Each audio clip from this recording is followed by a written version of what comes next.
सुकुम्बासी चाहिँ कस्तो हुन्छ भन्दाखेरि मेरो हजुरबासँग केही जग्गा जमिन छैन हैन, मेरो बुवासँग पनि केही जग्गा जमिन छैन भने तेस्रो पिढी मसँग पनि केही जग्गा जमिन छैन भने मलाई मात्रै सुकुम्बासी मान्छ।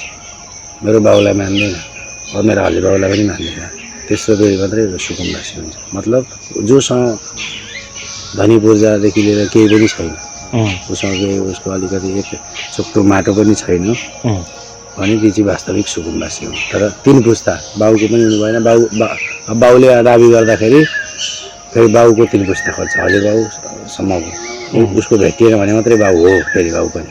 अनि त्यस्ता मान्छेहरूलाई चाहिँ के गर्नु पर्छ त्यसो भए? जसको छैन, अब कोही मान्छेहरूको त भर्खर पनि त सुकुम्बासी भएका हुन सक्छ नि त हैन, केही नभएर कतै डुबेर सबै चिज चौपट्ट भएर उनीहरू लगभग 5-7 वर्षदेखि पनि त सुकुम्बासी भएका हुन सक्छन् नि त। त्यो अवस्था पनि त आएको हुन्छ। हो, त्यसलाई सम्बोधन गरेको छैन सरकारले। सुकुम्बासी कसलाई मान्ने गर्छ त भन्दाखेरि अब त्यो ठिक हो कि होइन, त्यो कस्तो प्रणाली भन्दाखेरि 3 पुस्तामा छैन भने तेस्रो पिढीलाई बल्ल सुकुम्बासी घोषित गर्न सक्छ सरकार। अहिलेको नीति चाहिँ हाम्रो त्यो हो। अब बाउको छैन अथवा मसँगै छैन भने म सुकुम्बासीमा भन्दै म लड्दैन। तर अब गएर भन्छ तेरो बाउसँग खोज। अब बाउसँग पनि छैन भने हजुरबाउको किन छैन त भन्दा हाम्रो त प्रचलन त्यो अनुसारले चलेको छ नि त, सबैको हुनुपर्छ। त्यस्तो लङ डिस्टेन्समा हुन्छ र त्यस्तो हुँदो रहेछ। यहाँ चाहिँ अब 3 पुस्ताको नभएपछि बल्ल तेस्रो पिढीलाई चाहिँ सुकुम्बासी घोषित गरिने प्रथा छ। अब त्यो चाहिँ अब कतिलाई तपाईँले भने जस्तै बाढीबाट पीडित भएर बाढीबाट सबै सकेका हुन्छन्, भिरपाखामा अलिकति जग्गा हुन्छ, बाढीबाट पीडित भएपछि त अब उनीहरू चाहिँ के भयो त? त्यस्तो अहिले त अब कसरी सुकुम्बासी मानेन नि। हो, त्यही चाहिँ अब कसरी सच्याउने त्यस्ता पनि छन्, पीडित त सबै छन्। 4-5 हजार घर भत्काउँदाखेरि अनि सबै भत्कायो नि त त्यहाँ काठमाडौँमा। 4-5 हजार टहरा भत्काउँदाखेरि अनि बल्ल तपाईँको 40 कि 45 जनाले चाहिँ निवेदन दिएछन्। ती चाहिँ वास्तविक पहिचान भएछ क्या सुकुम्बासी 5000 घरमा। ती सबैमा जम्मा 45 जनाको चाहिँ पहिचान भएर उनीहरू चाहिँ अपार्टमेन्ट पाउने भए। तिनीहरूले चाहिँ त्यो 45 जनाले चाहिँ तिनीहरूको चाहिँ छैन, तिनीहरूको कागजपत्र पुग्यो। उनीहरूको कागजपत्र सबै सम्पूर्ण पुगेपछि चाहिँ 3 पिढी अब त्यस्तो भयो। 5000 जना छाड्दाखेरि त्यो पनि 5000 घरमा त होला नि 10-15 हजार मान्छे, त्यत्रो जनामा 40 जना मात्रै सुकुम्बासी सुकुम्बासी। नत्र सुकुम्बासीले त वास्तवमा उनीहरूलाई के चाहियो त? अब सरकार पनि बाठो छ, धेरलाई दिनु पर्दैन। वास्तवमा उसले पनि अब क्राइटेरिया बनाइदिएको छ कि 3 पिढीको छैन भने तेस्रो पिढी मात्रै अब वास्तविकमा सुकुम्बासी भयो। नत्र भने त अब मसँग छैन केही छैन भनेर मैले सरकारसँग खोज्न गएँ भने त मेरो बाउको खोजी गर्छ, बाउसँग पनि नहुनु पर्यो भने हजुरबाउको खोजी गर्छ। उसले त 3 पिढी केलाइसकेपछि न मलाई हो र चस्न भनेर बल्ल दिन्छ। हो, त्यो आधारमा चाहिँ अब त 40 जना मात्रै छानिनु भनेपछि अरूलाई त धेर दिनु पर्दैन। बालेन सरकारसँग तथ्याङ्क छ नि त, उसले अब त भोटको पनि राम्रो आकलन गर्छ। भोटको आकलन भन्दा पनि उसले म्याथमेटिक्स उसको त करेक्ट छ, क्यालकुलेसनमा चल्छ। ऊको त्यहाँको एउटा बासिन्दा हो नि त, खास गरी चाहिँ बुझ्नु पर्दाखेरि त ऊ त्यहाँको एउटा लोकल बासिन्दा पनि हो नि त हैन। उसले देख्दाखेरि त थाहा थियो नि त कि यो इलाका यति त सुकुम्बासी 100% हो भनेर त थाहा छ नि त उसलाई। ऊ त त्यहाँको लोकल हो नि त हैन। खोलाको किनार भयो अथवा कुन ठाउँमा अब सरकारी जग्गा थिए पछिबाट चाहिँ अब कतिपयहरूले ओगटेर चाहिँ कब्जा गरेको भनेर त त्यो बालेन सरकारलाई त थाहा छ नि। त्यो त थाहा भएको कुरो हो नि त उसलाई त नर्मली। र न उसले एक्सन पनि लियो, मेयर हुँदैखेरिदेखि एक्सन लियो नि त। यहाँ त दादागिरी धेरै चलेको छ यहाँनिर होइन भनेर त उसले जब पावरमा आयो अनि नै उसले एक्सन लिए। नभए त उसलाई त थाहा थियो नि त। त्यही थाहा भएर न उसले गर्न खोज्दाखेरि बिचमा आएर चाहिँ अब त्यो हुकुमबासी बनाउँदाहरू भनौँ न उनीहरूले चाहिँ अलिकति अब त्यस्तै व्यवहार देखाए। अब साथ सपोर्ट रियालिटी सुकुम्बासीको पछि बसेर आफूले पनि पाइन्छ कि भनेर, तर त्यो थिएन। सरकार त कहाँ पुगिसकेको थियो। मेयर हुँदैखेरि त उसले ताण्डव मचाइसकेका थिए भनेदेखि मन्त्री हुँदाखेरि त अब फेरि गाह्रो पनि हुँदो रहेछ। जस्तै अब अस्ति एउटा कुरो, यो नयाँ कुरो टपिक तपाईँलाई थाहा छ नि त होइन, कस्तो कुरो त अहिले इन्टरनेसनलै भइसक्यो नि त होइन र भन्नु त। त्यो के अरे नेपालले पनि इन्डियाको जग्गा काहीँ ठाउँमा उयो गरेको रहेछ भनेर। अब यो न्युज त यस्तो इन्टरनेसनल भएको छ कि मजाक होइन के बालेन शाह। भन्नु त मजाक जस्तो लाग्छ। एउटा साधारण इतिहासमा त हाम्रो त छँदै छ भनौँ, हाम्रो दाबी त छ, हाम्रो कति छ के भन्ने कुरा त इतिहासमा त हाम्रो नाम छ। तर यो एउटा इतिहास यस्तरी एउटा पल्टिएर आएको इतिहास हो कि वर्ल्ड वाइड एउटा पुरै फेमस भएको हो नि त। एकातिर महायुद्ध महासङ्ग्राम भइसकेको थियो हो कि होइन त्यतिखेर। त्यो बेलामा अरू कन्ट्रीहरूले पत्तै पाएन कि नेपालको इतिहास कतिखेर कायापलट भयो भनेर। तपाईँ पनि त यहीँ त हुनुहुन्थ्यो त हो कि भन्नु त, केही पत्तो पाएन त्यतिखेर। यो सायद कतातिर बम हानेको थियो होइन, बमहरू हानाहानु हुँदै थियो। कुन देशको सायद मलाई लाग्छ रसियातिर, इरान इराक यस्तै केही हुँदै थियो। खाडी मुलुकतिर पनि सायद इजरायलतिर पनि यो होइन वार भइरहेको कुरो हो नि त।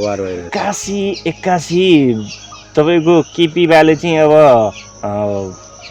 सोसियल मिडिया बन्द भनिदिए होइन, फ्याटै बन्द भएको के न्यु भयो थियो एउटा भनौँ न जेनेरेसन चेन्ज हुनको लागि होइन।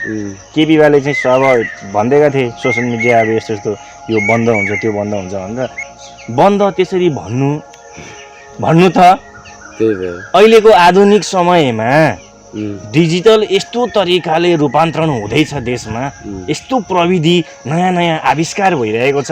यो बेलामा सोसियल मिडिया अब सबै बेन्ड अरे यस्तै के न्युज आएको थियो समथिङ। त्यसैबाट सबैले अब इन्कम गरी म्याक्सिमम इन्कम त्यसैबाट गरिरहेको छन्। अनि अब बेन्ड गरेपछि एक त हल्का त मचिहाल्छ नि सबैको रोजीरोटीमाथि नि लात हाने जस्तो पनि भयो नि त। होइन रोजी मात्रै सिक्ने बेलो भएको छ, कतिको के भन्छ प्लेटफर्म भएको छ नि त जेनेरेसनमा त। एउटा हरेक कुराको जिज्ञासा राख्ने एउटा प्लेटफर्म भएको थियो। त्यो इन्टरटेनमेन्टदेखि लिएर सबै थियो। परिवर्तन नै सत्य हो त्यो थाहा छ सबैलाई होइन। परिवर्तन नभइकन त कसरी हुन्छ र, अनि अघि बढ्नु नै परिवर्तन हुनु हो नि त। आफ्नै खुट्टामा बन्चरो हाने हो नि त। त्यति बोल्दाखेरिबाट उसलाई बिचरा अब त्यही पनि टाइम दिएका थिए, भोलिपल्टबाटै होइन भनेर छोडिदिएका थियो भने त भइहाल्थ्यो। उसले अलिकति न्यु खोजे धेरै नै। अब खासै न्यु खोजेको के भनेदेखि सोसियल मिडियामा फेरि हाम्रो यो धेरै अब हामी नै कुरा गरौँ न, हामीले अब मन परेन भनेदेखि त मन परी भनिहाल्छौँ नि त, भन्दैनौँ त, मन परि नै भन्छौँ नि त। अब बाले अब धेरै सुने होला, धेरै सुने नि त बाले। अब बाले मेरो बारेमा जो पनि नराम्रो बोलिरहेछ, जो पनि जे पनि बोलिरहेछ अनि एउटा केस उयो पनि भएको छ क्या। यो नेताहरूको छोराको विषयबाट पनि एउटा चाल चले जस्तो लाग्छ। नेताहरूको साथीहरू बाहिर बसेर सायद सोसियल मिडियामा के यस्तो हालेको थियो, त्यसको पनि थोरै काण्ड छ एउटा। म त्यो ठ्याक्कै मैले भन्न सकिनँ होइन। त्यो पनि छ एउटा काण्ड, त्यसको पनि कुरो आएको थियो जान्थ्यो। सत्ता पलट काया पलटै भयो नेपालको, हेर्दै पत्तै भएन। बालेन कसरी आयो उसैलाई थाहा छैन। बालेन शाहले एकपल्ट त भनेका थिए नि त, म सोध्छु प्राय बोलेका कुराहरू फ्याटा बोलेका मजाकमै बोलेका कुराहरू हुन्छ या के हुन्छ होइन, बोलेका कुराहरू पुगिरहेको हुन्छ भन्ने कुरा एउटा त्यो ऱ्यापमा हानेको रहेछन्। म प्रायः त्यो सुनेपछि याद चाहिँ गर्दिनँ त, तर मजा मात्रै लिने गर्छु होइन। त्यो सुनेको थिएँ 2-4 दिनमा हेर्दै जा, तेरो बाउलाई पनि मसँग फोटो खिच्न मन लाग्छ भनेर भन्दै आएको थिएँ। नभन्दै अब भनेको त्यसको त के भयो होला दशा भन्ने कुरो होइन। ऊ कहाँ उसको जुन छुट्टै पाटो हो, उसको छुट्टै पाटो, उनीहरूको साथी उनीहरू हजुरहरू एउटा त्यो उयो मात्रै हुन चाहिँ। तर बोलेको कुरा अब उसले पुर्याएको त होइन होइन, तर पुग्यो नि त एक हिसाबले, पुगेकै हो नि त, पुगेकै हो होइन। ऊ चाहिँ अब त्यस्तो सोचेरै चलिरहेछ जस्तै नि पहिलेदेखि। अब एउटा माइन्ड सेट छ क्या उसको, एउटा उसले एउटा प्री प्लानमा म यो गाडी जान्छु देख्दै मार्ग आफै क्रिएट गर्दै जाने भएको भएर त्यस्तो भने प्लान बनाएर चाहिँ हिँडेको चाहिँ होइन जस्तो लाग्छ बालेन शाह होइन। जहाँसम्म प्लानै बनाएर नै म मेयर बन्छु, म प्रधानमन्त्री बन्छु, म यो भन्छु भनेर चाहिँ आएको चाहिँ होइन। अब लक लाग्दै गयो त्यहीँ उहाँ भनौँ न अब त हजुर तपाईँ भन्नु पऱ्यो होइन, सरी त्यसको लागि। अब त भन्ने होइन, सेम एज भएको कारणले गर्दाखेरि डन्ट माइन्ड हाम्रो प्रधानमन्त्री बालेन्द्र शाहज्यू होइन, उहाँले चाहिँ त्यो माइन्ड लिएर चाहिँ हिँड्नुभएको होइन जस्तो लाग्छ कि म मेयर हुन्छु, म मेयर भएपछि प्रधानमन्त्री हुन्छु भनेर चाहिँ आउनुभएको चाहिँ होइन जस्तो लाग्छ है। उसले चाहिँ एकपल्ट चाहिँ त्यो मैले हेर्दाखेरि जुन एउटा जोस देखेको थिएँ पहिलोचोटि त्यो हजुरको त्यो मेयर हुनुभन्दा अगाडिको होइन, स्टाइलिसहरूदेखि लिएर उसको त्यो एटिट्युडहरूदेखि लिएर हेर्दाखेरि लाग्छ कि पर्फेक्ट एउटा गुड मान्छे जस्तो लाग्छ कि होइन। मेयर पद कसरी स्वाट हानेको, उसले हानेको हो, उसले पाएकै हो, उसले आफ्नो जति पनि छन् अब फलोवर्स पनि हो नि त। एउटा पहिलो ऊ चर्चितमा आउनु भनेको त एउटा मेन त अब सानैदेखि नै अब एउटा म्युजिसियन मान्छे होइन, र ऊ फेरि एक तरिकाले लेखक पनि कविकार पनि हो जस्तो लाग्छ मलाई होइन। गजलहरू लेख्ने त्यो पनि हो जस्तो लाग्छ मलाई चाहिँ। कहीँ मैले यसो सुनेको थिएँ, एक्ज्याक्ट त थाहा छैन, तर हो जस्तो लाग्छ। त्यो पनि एउटा पार्ट हो क्या, राम्रै हिट भएको गीत हो त्यो पनि। अनि त्यसरी चाहिँ ऊ त्यसरी मेहनत गर्दै गर्दै नै अघि बढेको। काठमाडौँ बसेकै नै मान्छे हो होइन। अब त्यहाँको लोकलवासी पहिलादेखि नै उसले जानेको बुझेको। काठमाडौँ, ललितपुर, अब त्यो भक्तपुर हेर्दा त उसले त काँचै नै खाएको हो नि त होइन। काँचै सबै त्यहाँको त आइडिया थाहा छ नि त होइन। अनि त्यो सबै आइडिया थाहा भए मान्छे, अनि त्यो कारणले पनि गर्दा होला मेयर पद चाहिँ आउने बित्तिकै स्टार्टिङमै त्यो हाम्रो इन्डियामा चलेको थियो सायद होला, योगी आदित्यनाथको डोजर भनेर चिनिन्थे। बालेन्द्र शाहभन्दा अगाडि नै हो त होइन। उसले उहाँ डोजरमा हान्दै थिए, यतातिर हाम्रो मेयर साहबले चाहिँ डोजरमा हान्दै हुन्छ त्यतिखेर। काठमाडौँ कहाँ छ के छ ड्याम अब सफा गर्दै हुन्थ्यो। मान्छेहरूले अब यस्तो पनि भएको थियो कि त्यतिखेर। कस्तो भनेदेखि अब नयाँ मान्छेहरूलाई त अब नयाँ ठाउँ विकास गर्नको लागि छ भनेदेखि त सरकारले त पहिलादेखि नै यति लेन्थमा चाहिँ जग्गा भनेर त छोडेको हुन्छ नि त होइन। यदि भोलिपछि जग्गा पुगेन भने पनि जनतासँग कसरी हुन्छ, यो पैसा दिएर हुन्छ कि के गरी हुन्छ, उसले लिन्छ। उसले असुल गर्न भन्ने मतलब होइन। यदि त्यो ठाउँमा जग्गा अरू चाहियो भनेदेखि प्राइभेट मान्छेहरूसँग लिन्छ उसले। तर सरकारी जग्गामा नै यदि अलरेडी त्यस्तो गरिदिएको छ भनेदेखि त उसले त छोड्दैन नि त। थाहा छ नि त उसलाई त, यहाँ त बहुत पावर दादागिरी छ। र एउटा कुरा चाहिँ मैले चाहिँ यो चाहिँ पनि विचार गरेँ कि प्रधानमन्त्री हुनुभन्दा अगाडि मेयरको पदमा मेयरको पावर त्यत्रो हुँदो रहेछ भनेर त बा मजाक हो त नि। काठमाडौँमा नेपाल अधिराजी भयो नि लगभग मैले त त्यस्तो त्यो कसैले भत्काएको थिएन त्यो आइडिया थाहा छैन, आज मैले देखेको छुइनँ होइन।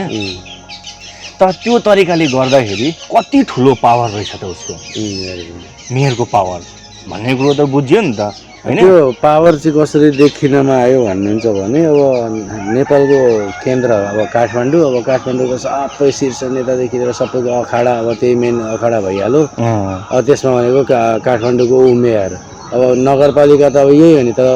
सर्वोच्च नेतादेखि लिएर सिंहदरबारदेखि एयरपोर्टदेखि लिएर सबै पावरफुल चिजहरू चाहिँ भएको कहाँ चाहिँ अब पालिकाका अन्डरमा हुन्छन्। त्यसको त उयो फेरि मेयरै हो।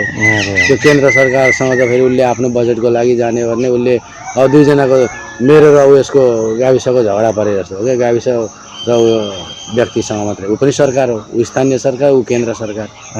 अनि त्यो केन्द्र सरकारको तुलनामा स्थानीय त्यो बेलामा बहुत पर्यो नि यिनीहरूको लफडा। त्यो एयरपोर्टमै पनि गरेको थियो सुधार, त्रिभुवन अन्तर्राष्ट्रिय एयरपोर्टमा। अनि त्यहाँ छिर्न मिल्दैन भनेर यिनीहरूले फेरि त्यसमा अनि मुद्दा हाले मेयरलाई। कतिवटा मुद्दा हालेको पनि छ। तपाईँले यस्तो नगर्नु भनेर कति जारी पनि भएको छ। तर एक डेढ वर्षमा मेयरबाट फेरि ल ठिकै छ त्यस्तो हो भनेर त्यो हिसाबमा आए जसरी क्या। उसलाई अर्को स्थानमा झारिदियो अनि आफू चाहिँ फेरि शीर्ष ठाउँमा। त्यो पनि त्यस्तो मान्छे रोज्नु पनि मान्छे सबैभन्दा दिमाग रवि लामिछाने पनि खतरा माइलो नि। रवि लामिछाने हो नि, नत्र बालेनको उयो प्रधानमन्त्री बन्ने सपना पनि त पुरा हुने त थिएन। अरू किन अब पार्टीमा गएको भए पनि सायद नजित्न सक्थ्यो, के हुन्थ्यो होला। तर उसले ठ्याक्क मान्छे सही मान्छे छुन्यो, उसको आकर्षण छ। उसले जहाँ लडे पनि जित्छ भन्ने उसलाई त्यो थाहा भएर उसलाई चाहिँ लिन सक्नु नै आफै बन्दैन थियो, आफै पनि बन्न सक्थ्यो। ऊ त सभापति हो नि त, उसले त कसलाई बनाउने को बन्ने जितिसकेपछि पनि अहिले पनि उसलाई फिर्ता ल्याउने अधिकार पनि त रवि लामिछानेसँग छ। सरकारलाई फिर्ता ल्याउन पनि सक्छ। त्यो हिसाबमा चाहिँ सर्वोच्च नेता चाहिँ रवि लामिछाने रहेछ क्या नेपालको अहिले शीर्ष नेता भनौँ न। शीर्ष नेतामा जसमा सबै पावर छ, पावरफुल भनौँ। बालेभन्दा पनि सेकेन्डमा बालेनलाई पनि प्रधानमन्त्री भइसकेपछि ऊ त पर्यो। तर यी दुईटाले चाहिँ पुरै यिनीहरूको एग्रिमेन्ट खतरा छ। त्यत्तिकै चाहिँ ऊ पनि अब उसको मेयर छोडेर उसको गरेर त्यो हाम फालेको जत्तिकै हो नि त झापामा आएर त्यो पनि केपी ओलीसँग लड्नु। अब उसैले सपना देखे जस्तो भएको छ नि त केपी ओलीलाई। ए हो आउने हो लड्न ठिकै छ आउनुपर्छ नि त के हो त यो त जित्ने त मैले नै हो नि भनेको भिडियो अहिले पनि त छ नि। आए अब ठिकै छ कल्लो उचालिदियो भरमा भुराभुरी आए अब झापामा केपी ओलीसँग ल ठिकै छ आओस् भनेर भन्थे हेर्दा हेर्दै नचाहिदियो त सट्टै। त्यसो भए त्यहाँ त इलेक्सन त पुरै क्लियर भएको थियो होला चोखो इलेक्सन हो त्यसबाट त सबै अब त उसले पायो। रवि लामिछानेले उसलाई त्यसमा आफूतिर ल्याएर त्यसरी प्रधानमन्त्रीको दावेदार बनाएर त्यहाँ नउतार्या भए त उसको आउने बाटो कहाँबाट हुन्थ्यो प्रधानमन्त्री यसरी सत्ता पाउन त उनीहरूको त। अनि ऊ पनि अब त्यसमा ए हो भनेर अब त्यत्तिकै त रवि लामिछाने त्यो आउँदैन भनेर उनीहरूको भेटवार्ता हुने बेलैमादेखि पनि सबैजना विश्लेषण गर्दै थिए आफ्नो। अब उनीहरूले चाहिँ हर्क साम्पाङलाई पनि लिन खोजेको थियो। रवि लामिछानेले सबैलाई अब राम्रो एक ठाउँमा ओगटेर उसले गर्न चाहिँ त्यो खोजेको थियो। त्यसमा अब कति हर्क साम्पाङजीले अहिले अब संसद तताइरहनु भएको छ त्यो राम्रै पक्ष हो त्यो पनि मलाई ठिकै लाग्छ। उसले बोलेका कुराहरू पनि सबै पक्षबाट मात्रै हेर्दाखेरि त सत्ता पक्षले मात्रै एकरो चलाए जस्तो भयो। एउटा न एउटा विरोधी त चाहियो नि। हर्क साम्पाङले राम्रो विपक्षको भूमिका निर्वाह गरेको छ जस्तो लाग्छ मलाई। हर्क साम्पाङले प्रतिनिधि सभामा जुन बहिष्कार गर्छ के गर्छ तर त्यहाँ गएपछि बरु मलाई कि रुलिङ गरेर अस्ति प्रधानमन्त्री नआउँदा पनि सभामा प्रधानमन्त्री नआउँदा पनि कि रुलिङ गरेर मलाई निकाल्नु पर्यो कि त रुलिङ गरेर उहाँलाई बोलाउनु पर्यो। तपाईँ त अब सभामुख मान्छे दुइटै गर्न सक्दिनँ भन्नुहुन्छ भने चाहिँ म आफै छोडेर जान्छु होइन भने